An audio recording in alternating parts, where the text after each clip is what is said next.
Hi friends, welcome to JSJ Jessy education.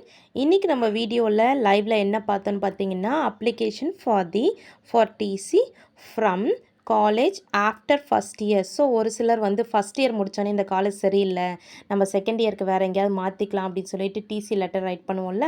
So அதுக்காக தான் நான் இன்றைக்கி இந்த வீடியோ அப்லோட் பண்ணியிருக்கேன் ஃப்ரெண்ட்ஸ். இந்த வீடியோ உங்களுக்கு யாருக்காவது ஃப்ரெண்ட்ஸ்க்கு ரிலேட்டிவ்ஸ்க்கு ஏதாவது தேவைப்பட்டுச்சுன்னா அவங்களுக்கும் ஷேர் பண்ணுங்கள். இதோடைய ஃபுல் வீடியோ உங்களுக்கு வேணும்னு நினச்சிங்கன்னா நம்மளுடைய சேனலை சப்ஸ்கிரைப் பண்ணிக்கோங்க. சப்ஸ்கிரைப் பண்ணது மட்டும் இல்லாமல் நம்மளுடைய சப்ஸ்கிரைப் பட்டனுக்கு கீழே பார்த்தீங்கன்னா ஒரு வீடியோவோட லிங்க் இருக்கும். அதை கிளிக் பண்ணிங்கனாவே உங்களுக்கு இந்த ஃபுல் வீடியோ உங்களுக்கு ஷோ ஆகும். இந்த ஃபுல் வீடியோவை நான் லைவாக தான் போட்டிருக்கேன் ஃப்ரெண்ட்ஸ். இன்னையிலேருந்து ஒரு குட் நியூஸ் என்னென்னு பார்த்தீங்கன்னா, உங்களுக்கு மார்னிங் அண்ட் ஈவினிங் ஃபுல் லைவாகவே கொடுத்துட்ருக்கேன் videos. Morning 9 o'clock, evening 6 o'clock ஷார்ப்பாக உங்களுக்கு லைவ்லேயே வீடியோஸ் அப்லோட் பண்ணிகிட்ருக்கேன். டவுட் இருந்துச்சுன்னா அப்படியே நீங்கள் சேட் பண்ணி அப்படியே நீங்கள் கேட்டுக்கலாம்.